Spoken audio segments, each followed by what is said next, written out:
செல்ல குழந்தையே, இந்த பௌர்ணமியில் உன் குலதெய்வம் உன்னிடத்தில் ஒரு முக்கியமான செய்தி வந்திருக்கின்றது. என் தங்கமே, அது உன்னுடைய வாழ்க்கை சம்பந்தமானது. உன்னுடைய குலதெய்வத்திடமிருந்து செய்தி வருவது என்பது எப்போதாவது நான் உனக்கு கிடைக்கிறது. அந்த நேரத்தில் அவர்கள் என்ன சொல்ல வருகிறார்கள் என்பதை கேட்காமல் நீ தவித்து விடாதே. என் தங்கமே, எல்லோருக்கும் கிடைக்காத பாக்கியம் இன்று உனக்கு குலதெய்வத்தை காண்பதோ குலதெய்வத்தின் வாக்கினை கேட்பதோ அத்தனை எளிதாக எல்லோருக்கும் கிடைத்து விடாது.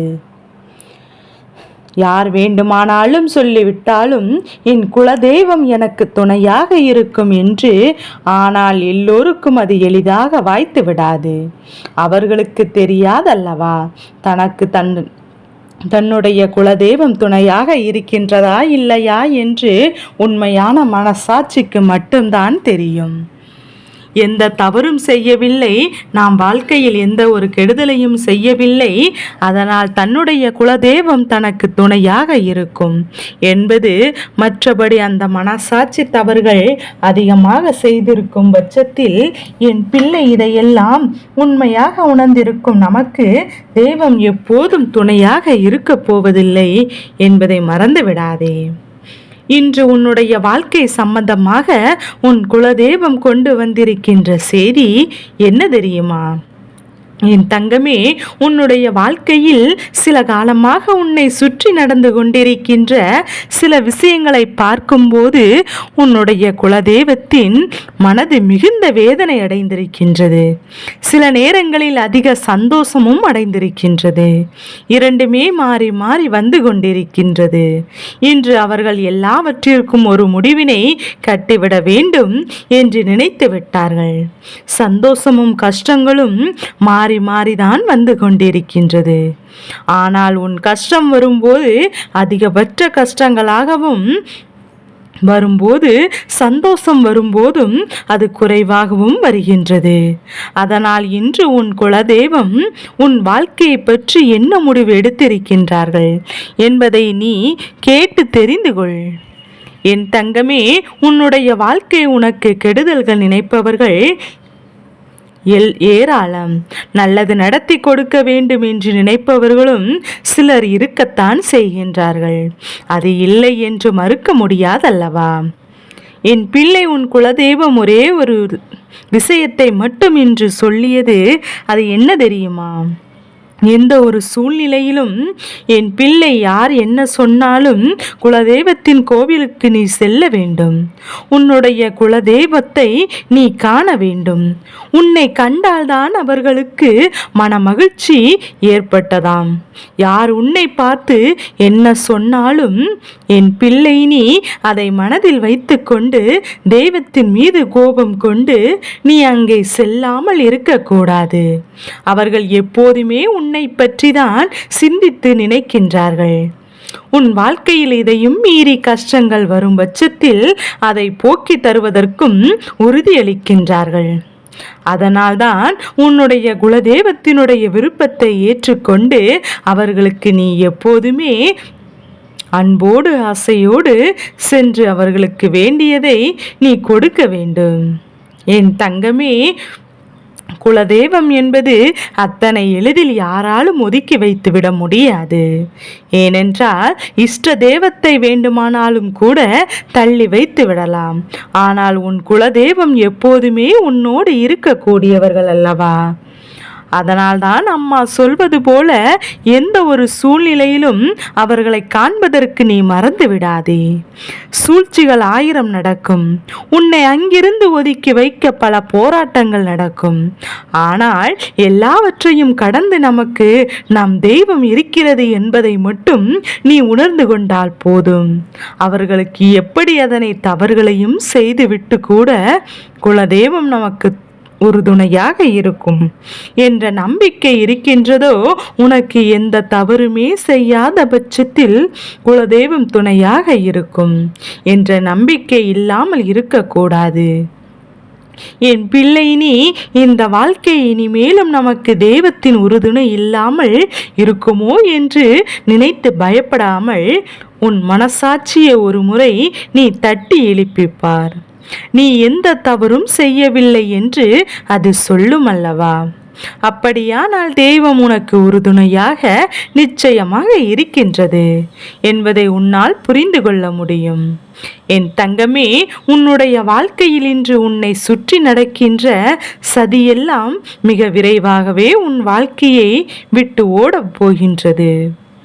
என் தங்கப்பிள்ளையே, உனக்கு எதற்காக கஷ்டங்களை கொடுத்தோ என்று எண்ணி அவர்கள் வேதனைப்படத்தான் போகின்றார்கள். இனியும் நாம் இவர்கள் பக்கமே செல்லக்கூடாது என்பதையும் அவர்கள் உணரப் போகின்றார்கள். என் தங்கமே, எல்லோரும் அடுத்தவர்கள் வாழ்க்கையில் அத்தனை சுலபமாக தேவையில்லாத கஷ்டங்களை எல்லாம் செய்துவிட முடியாதல்லவா? எண்ணங்கள் எல்லோருக்குமே இங்கு நல்லதாக இல்லை. அடுத்தவன் எங்கே முன்னேறுகிறான், அவன் எப்படி வாழ்க்கையில் நல்லா இருக்கிறான் என்றுதான் யோசிக்கின்றார்களே தவிர நம்மால் தான் முடியவில்லை, அவர்களாவது சந்தோஷமாக இருந்துவிட்டு போகட்டும் என்று யாருமே யோசிப்பதில்லை. என் தங்கமே, அப்படியானால் இந்த வாழ்க்கையில் நீ இன்னும் புரிந்து கொள்ள வேண்டிய விஷயங்கள் நிறைய இருக்கின்றது என்று அர்த்தம். ஆனால் எந்த சூழ்நிலையை நீ கடந்து வந்தாலும் உன் குலதெய்வத்தை தாண்டி உன்னால் செல்ல முடியாது. உன் குலதெய்வம் என்றுமே உனக்கு உறுதுணையாகவும் நல்ல வழியை உனக்கு காண்பித்து கொடுக்கும். சதி செய்தவர்கள் யார் என்று அவர்களுக்கு தெரியும் அல்லவா? என் தங்கமே, அதனால்தான் அவர்கள் எண்ணிய எண்ணங்கள் உன் வாழ்க்கையில் ஈடேற நினைக்கும் விஷயங்கள் அதை உன்னுடைய குலதெய்வம் தடுத்து நிறுத்துவார்கள். அத்தனை சுலபமெல்லாம் கெடுதல் செய்து கொண்டிருப்பவர்களை வேடிக்கை பார்த்து கொண்டிருக்க மாட்டார்கள். இனி ஒருபோதும் உனக்கு கஷ்டம் வரும் என்று நினைத்து நீ வேதனைப்படாமல் உன் வாழ்க்கையில் நல்ல மாற்றங்களும் திருப்பங்களும் உன்னை சந்தோஷப்படுத்த உன் குலதெய்வத்தின் மூலமாக வந்து கொண்டிருக்கின்றது என்பதை நீ புரிந்து கொள்ள வேண்டும். இந்த பௌர்ணமியில் அவர்களை நாடி சென்றதை நினைத்து மன சந்தோஷம் அடைவார்கள். நீ இனிமேலாவது அவர்களின் மீது கொண்டிருக்கின்ற அன்பை பத்திரப்படுத்தி அவர்களுக்கு என்ன செய்ய வேண்டும் என்பதையும் சிந்தனையில் நிறுத்தி என்னாலும் அவர்களுக்கு நீ உன் அன்பினை கொடுக்க வேண்டும். உன்னிடத்தில் அவர்கள் பொன்னோ பொருளோ எனக்கு அதை செய்ய வேண்டும் இதை செய்ய வேண்டும் என்றோ கேட்கவில்லை.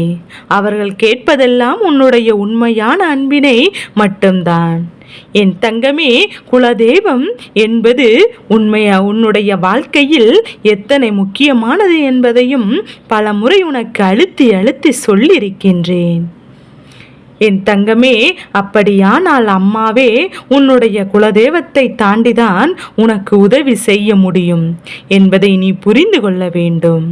நான் உனக்கு செய்ய நினைக்கலாம் என்று உன்னுடைய குலதெய்வம் அதற்கு முன்பாக முடிவெடுத்து விட்டார்கள். அதனால்தான் எந்த சூழ்நிலையிலும் அவர்களை நீ கைவிட்டு விடாதே. அதனால் அவர்களுக்கு எந்த நஷ்டமும் ஏற்பட போவதில்லை. உன்னுடைய வாழ்க்கைதான் கேள்விக்குறியாக நிற்கும் என்பதை நீ மறந்து விடாதே. இந்த நல்ல நாளில் அவர்கள் உன் வாழ்க்கையில் உனக்கு துரோகங்களை செய்தார்கள். எல்லோருமே சரியான பாடத்தை புகட்டுவதற்காக புறப்பட்டு விட்டார்கள். என் தங்கமே, ஏமாற்றத்தை வாழ்க்கையில் அதிகமாக சந்தித்தாலோ என்னவோ இப்போதெல்லாம் என்ன உன் முன்னால் நடந்தாலும் அதை பெரிதாக எடுத்துக்கொள்வதில்லை. ஏனென்றால் உன் வாழ்க்கையில் பழகிவிட்டது. இவ்வளவுதானா உங்களால் என்ன செய்துவிட முடியும் என்று நினைக்க நீ தொடங்கிவிட்டாயல்லவா? அப்படியானால் வாழ்க்கையின் நல்ல பக்குவத்தை நீ உணரத் தொடங்கிவிட்டாய் என்றுதான் அர்த்தம். இந்த பக்குவத்தோடு இந்த வாழ்க்கையை நீ சந்தோஷமாக இனிமேல் வாழ பழக வேண்டும். இனி உன் மனது என்ன நினைக்கின்றதோ அதன்படி நீ நல்ல எண்ணங்களோடு வாழத் தொடங்க வேண்டும். உனக்கு உறுதுணையாக உன்னுடைய குலதெய்வம், உன்னுடைய இஷ்ட தெய்வமாக இந்த வராகி துணையில் நிற்பேன் என்பதை நீ மறந்து விடாதே.